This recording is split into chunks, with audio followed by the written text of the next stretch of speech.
Many people in their 20s, right? They're working dead-end jobs, they're feeling unfulfilled in their careers, and they're not sure what to do next. Whether it's working in corporate roles, warehouse jobs, retail jobs, they're trying to balance that with a side hustle. Maybe the side hustle's not doing so well. And in this video, we'll discuss some points to help people. We've got about eight or nine points of advice that will really help you out if you're in this kind of midpoint between figuring out whether you should go all in your corporate career, all in on your side hustle, how to balance that, how to pivot and change your career. So we've got some really good tips from myself, who's worked in finance for over 10 years. If you're new to the channel, you will see here, I've worked at Goldman's, Morgan Stanley, HSBC, investment banking, sales and trading roles. And you've also got the advice of someone here called Jack Morgan, who is a stand-up comedian. He also makes some content online, and he has some interesting advice too, because he's pursued the entrepreneurial route because he didn't have an interest in working a corporate job. So you're going to have some different points of interesting, useful advice from both of us. He goes, "Hey Jack, been subscribed to your channel for a while now." He's talking about my main channel, if you're new here. He goes, "I am a skater as well, so I also enjoy when you use skateboarding examples to explain your ideas." He goes, "I'm a 27-year-old artist. I have started 2 Etsy stores, one for skateboarding merch and the other one for more delicate designs, and also publishing my music and writing. I'm getting exposure, and even though I have told everyone I know about it, the only sales I've made have been through family." Now, to the common person, you might think this guy's doing a little bit too much. But I actually fully understand it, because my full-blown career is doing YouTube and stand-up comedy. So I get it. You could get a lot of judgment for trying to lead this life. So just to recap the scenario we're looking at here, we've got someone who's in their 20s. They're not doing too well in terms of their career. They have no career essentially, and they're focused on Etsy, which is a website where you can sell things you create, maybe pendants, necklaces, clothes, things like that. Anyone who's a small craft designer, which is quite unique. I've bought a few things off Etsy before. I think it's a good website to check for like unique small items that aren't mass produced. And what's interesting here is he's in his 20s, he's going through something that could be considered a midlife crisis or quarter life crisis. And lots of people are really rethinking their lives earlier on. And the realizations people might come through in their mid 30s, maybe early 40s as a midlife crisis. They're having these crises early on, and which are really the wrong word to use, but that's what society uses, particularly to kind of shame men and say, oh, he's going through a midlife crisis, he's buying a new car he doesn't need or a motorcycle. But what it really is, when you go through a life crisis, mid or quarter life crisis, you're really reassessing your life and trying to make a smart decision and thinking, what should I do next, right? So firstly, I would mention that this guy said he has no career, but he has an online store that isn't performing too well. Now, it's good to have a side hustle, but particularly early on, you want a stable income. So that's why you might want to look for the corporate job. So that's point number 1. Point number 2, your first action typically would be to get a standard job, even if it's part-time. Maybe you're a fitness trainer, maybe you stack shelves at a grocery store. But just doing a side hustle like online, trying to sell something on Etsy, like some handcrafted pendants, things like that, is quite risky. And it's good to find some type of part-time job that you can do that also has a skill, right? So a good example there would be to complete a fitness qualification. I think it's called NASM, where you can become a personal trainer. Now that's something you could do on the side. Now, from what I hear, those jobs typically don't pay too well, even in major cities like London, unless you're in a top kind of high-end corporate gym. But if you do that, at least you've got some income coming in, and you can work flexible hours. You can increase or decrease your hours depending on your demand there and your other income sources you might be focused on. So that's point number 1. Make sure you can find a part-time job. Point number 3 is avoid the judgment of others, right? Many people will be judging you. You know, I don't discuss things I'm working on. I don't discuss other income sources with people who are quite negative, who are going to down talk entrepreneurship and things like that. So don't discuss other aspects of your life with negative people. And if you're working a day job, don't discuss your side hustle, of course. And people are very negative, and the way you'd protect a baby at the start of their life. You should protect your dreams, protect your goals, protect your businesses, your side hustle, by not discussing it with negative people who are going to down talk you and say, oh, you're never going to make it, that's pointless, you're wasting time. It's very important to protect yourself, protect your goals, and protect your peace. I'm sure you've heard the term protect your peace. You should definitely do that in respect to any of your goals. So don't discuss your business and side hustle with negative people. Even something simple, I noticed in the corporate environment, if you're doing something healthy like drinking green juice, a protein shake, focused on your health, people, especially nowadays, they just love to hate. They've got nothing better to do. They're living miserable lives, most people. And they have a crabs in a bucket mentality. They want to hold other people down. Oh, you're going to the gym too much. Oh, you're drinking your protein shake too often. Oh, that green juice looks disgusting. I remember drinking a green juice one time, and a female co-worker who was obese, not even just overweight, literally obese. She was drinking like a Diet Coke every day. I noticed her drinking Diet Coke all the time, or Red Bull, things like that. And it's like people always want to talk you down when they're doing negative things. And we live in this completely upside down society where like the people who are doing the bad things get a special treatment and people who are doing good things get treated like second class citizens. It just is what it is. So you just need to be careful around that. Have a stable source of income, stay away from negative people. These are all the signs of, pursuing success in a quiet basis. There's a phrase, quiet money is the best money. Now, quiet money is the best money. Some of you might have heard of it before. Is basically saying, keep a low profile. You have nothing to gain from really over exaggerating or really kind of attracting unnecessary attention. There's a concept of evil eye. The evil eye is basically people looking at you with jealousy and envy and judging you and spreading negativity on you. So keep a low profile when you're pursuing your goals, even when they're doing well. You'd be surprised how many people, friends, family will come out of the woodwork and look upon you quite negatively, even if you're doing something positive. Out here, it goes one or two ways. For me, the wheel started turning and I said, I'm getting shit done.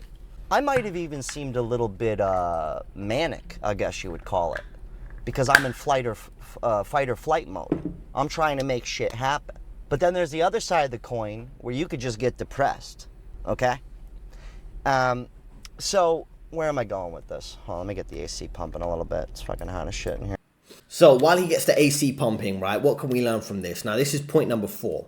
You will go into fight or flight mode. And I know I went into fight or flight mode, and part of me being a career coach and telling the truth about how the system works, how the financial system works, how you can better your position, was me going into fight or flight mode. And I either kind of collapsed into, doing something I didn't think was the morally correct path and something that wasn't right for my life or humanity and things like that. Or I went into fight mode, which means that I'm going to, be this career coaching, help people overcome these corporate lies, to overcome these financial challenges, to reach their financial freedom. And you should really be in that position. And many people are depressed, whether they say it or not. You can sense it from them, particularly maybe in their late 20s, late 30s, when they start to realize how this system is kind of rigged depending on their particular position in life. Now, the key thing here is to kind of find a plan. You go into fight mode rather than flight mode, so you're not giving up. You're going to fight for your freedom, essentially, right?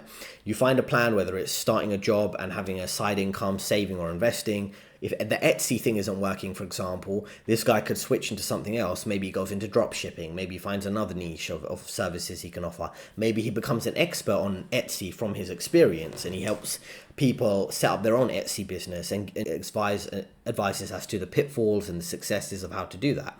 So the whole point is you keep pushing to find a solution ASAP, right? If one thing doesn't work, you pivot and do another thing, right? And this is point number 5 I want to make around the speed of execution. So, money favors speed, and it's best to be able to kind of learn that as early on as possible, right?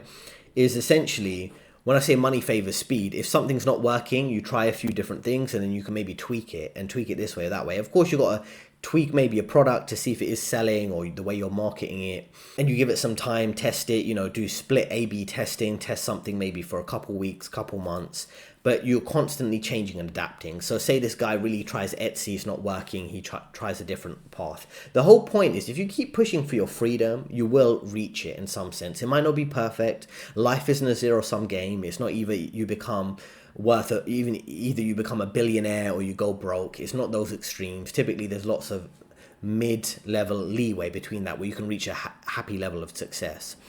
So it's important to bear those things in mind if you are going through this type of career crisis, you're not sure what to do and how to improve your financial situation. Keep pushing for your freedom and eventually you'll be in a better place. So let's learn more from this video. Eventually he's going to have to pick one and he's going to have to stick with it. Same with the, if you want to say the regular route, you're going to have to pick something. I don't care if it's an electrician, a plumber, some kind of sales job, work at some corporate office shit, selling insurance. I don't care what it is. You're going to have to pick something and you're going to have to go all in. But here's the cool part. This is the best part. All right, you ready for it? You can always pivot. So many people are afraid to change course. Right, guys? How do I know this? I see it every fucking day. People are afraid to change or do something new. When the truth is you can change. You don't like your job? You could do something else. It's not going to be easy. It's going to be far from easy. And there's going to be a lot of judgment. And it's all good. So that's point number 6 of advice, right? Eventually you need to pick one, right? And that can be a difficult thing. And that's why people are juggling their corporate job that doesn't pay well, a side hustle that might not be working out. They're trying to juggle the two until they do reach something that does pay off well, right? And that brings me onto the point of advice, which is number 7, right? And number 7 is essentially you need to make a choice when it comes to pivoting, what you're going to pivot to. Now, I've been through that in my career, pivoting through slightly different small niches within the finance industry to learn different skills, to improve my job stability and to really broaden my base of skills. Because some people, they can only do one thing. For example, people can maybe only trade credit products like corporate bonds and loans. And then they do it for too long, essentially. They do it for 3 years, which is fine. But if you end up doing it for 5 to 7 years, all this industry will see you as, they'll pigeonhole you as the guy who can trade credit products. Now, when there's a downturn in that market, you might be struggling to find another job because there might be increased demand for commodities, but this system will see you as that guy who can just do credit products. He can just trade corporate bonds. He doesn't know anything about trading commodities. Even though trading products isn't that different between one niche and the other, this system will pigeonhole you, right? That's why you've got to create a broad base of skills, which really builds your stability overall, right? And that's the whole important point about pivoting. If this guy pivots from Etsy to drop shipping on Amazon, and then in his corporate or his other main income, stable job, he starts training, he completes his personal training qualification and he's doing personal training, generalized weight loss training. Then he moves on to martial arts training through doing additional qualifications. Then all of a sudden, there you got his 4 skills. He's got Etsy, drop shipping, and Amazon FBA. And he's got being a personal trainer for weight loss and a personal trainer for martial arts. Now that might seem to some people like, oh, that's an odd match of skills, but that's how you build stability, by having those good skills. And with all of those skills, what is he learning apart from how those platforms work and how to train people? He's learning sales and marketing, which are very important skills to have income flow coming in. Regardless of whether the economy is in a boom or a recession, you know how to kind of drive that interest in terms of what you have to offer.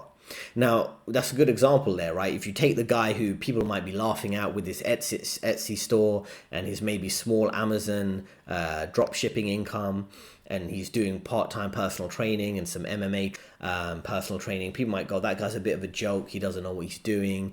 Well, you'd be surprised. Some of these guys, maybe through setting up themselves in a tax efficient way, are having a higher income and paying less tax and more stability, given they can switch between any of those 4 things depending on how the market's doing and how much demand there is, compared to that guy I mentioned earlier who can only do corporate bond trading, who can only do credit trading. And then people will look at him like a bit of a joke. He can only work in a credit team, in an investment bank, a hedge fund, asset management, or private equity firm. And if there's a downturn in that, the commodities desks aren't going to be hiring him. Those trading desks are going to think he's completely useless. So who's really the winner and the loser here? The guy with the social status or the guy who's planned ahead?